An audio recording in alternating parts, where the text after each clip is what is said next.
Chapter 55 Through the Conduit. Preparations for the journey took about half of the next day.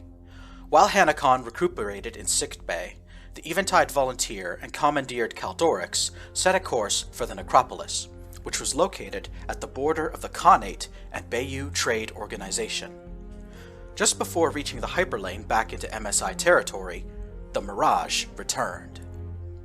"Look who I found out there!" Bronley declared as he came through the docking tube. "Where's Ponico?" Captain Cantor asked. "I don't see him." "Here," Bronley replied, holding up what appeared to be an empty spacesuit. "Compressed himself and shut down a bunch of his little microbots to save oxygen." Bronley rattled the spacesuit, and it made a sound as though a lot of sand was built up in the legs and boots. Trig could not help but laugh. "I wish Alex was still alive so I could rub this in his face. He really thought Ponico was dead." Now that Alex was dead, and all 6 of the Keystone shards were with Trig, it suddenly felt as though there was no great rush to go anywhere. The R4 mercenaries wanted to check in on Sutheria, where word was spreading about the end of genocidal violence. The new government had secured the homeworld, only to find that the asteroid impact had inflicted fatal damage to Sutheria's ecosystem. "There's talk of planet-wide evacuations," Glossum commented over dinner, "moving the entire population to someplace like Degorka or Edelton." Trig tried to imagine what his moon would look like if the population grew by hundreds of millions overnight. Then he shook his head and reminded himself that he and Tenna still had unfinished business. "I'm not going back to Sutheria, or Edelton, until I go to the Necropolis and finish this," Trig told the group. "And I was thinking, I want to go through the Conduit first thing tomorrow." "You won't wait until Cascade gets to the Necropolis?" Rulon asked. "You know we've got a base runner in the cargo hold. That way you can drive on the surface instead of walk." "We won't be doing much walking," Trig said. "Tenna and I are going to use the Conduit network to go straight to Malum's sanctuary, smash up whatever's there, and then we're going to come back. All we need is a few mercs to come with us." Commander Mikab shook his head. "Sorry, kid. Your folks only paid for us to commandeer Kaldorix. I'm not staging a planetary invasion for you without some serious coin." Captain Cantor sighed. Normally, I'd refuse as well, Shepminter. You know how much money Team R4 has lost on this operation? How much we're still going to lose? Resonance Cascade took almost 50 hits in that battle.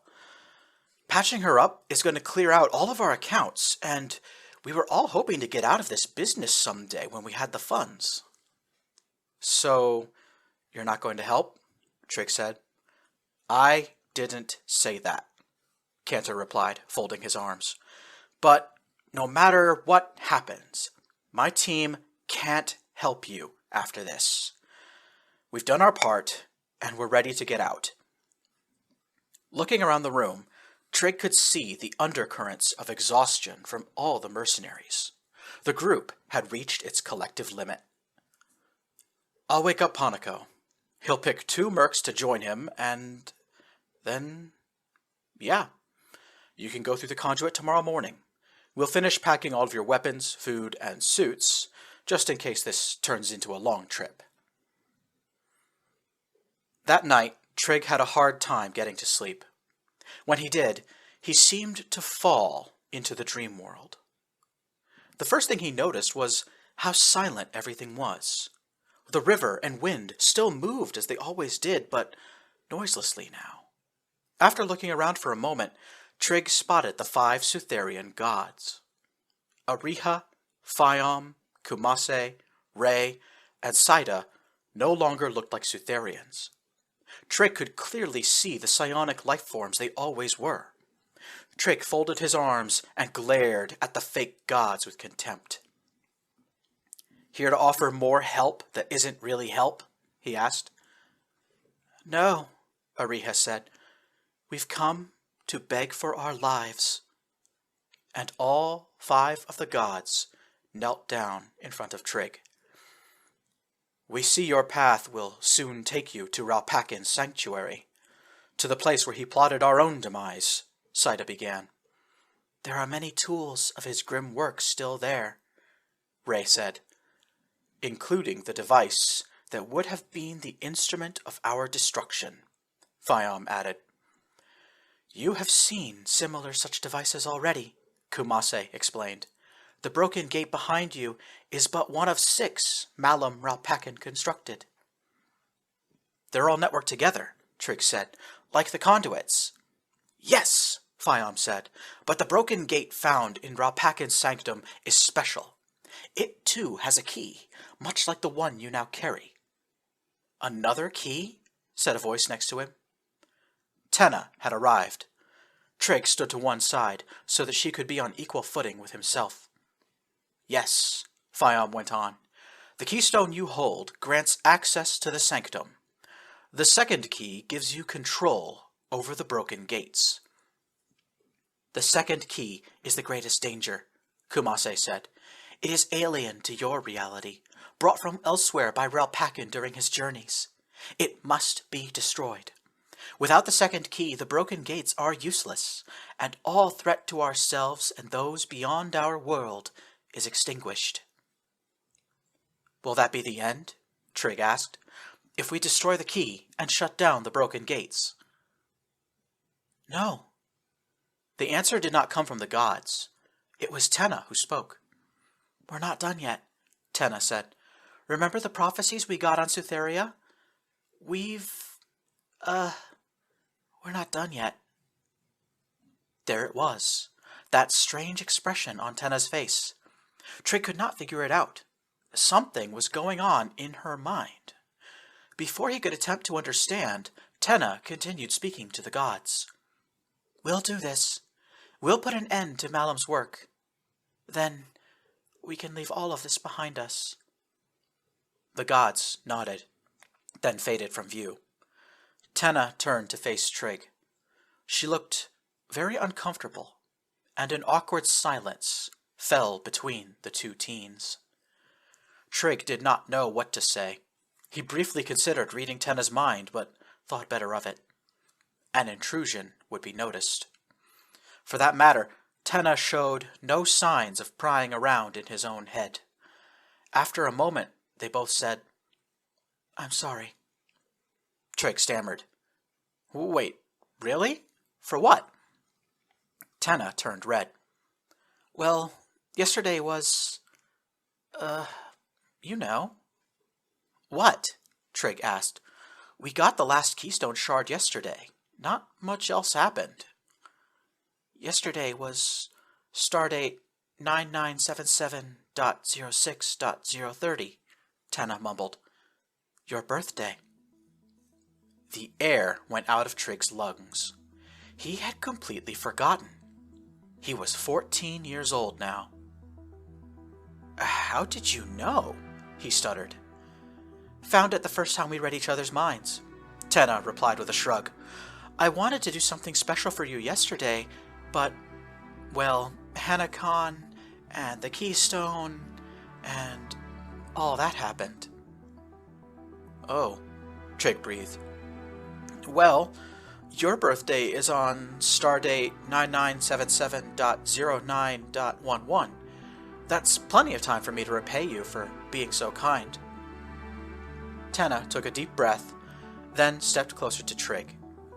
She gently took his right hand and placed it on her own chest, just over her heart.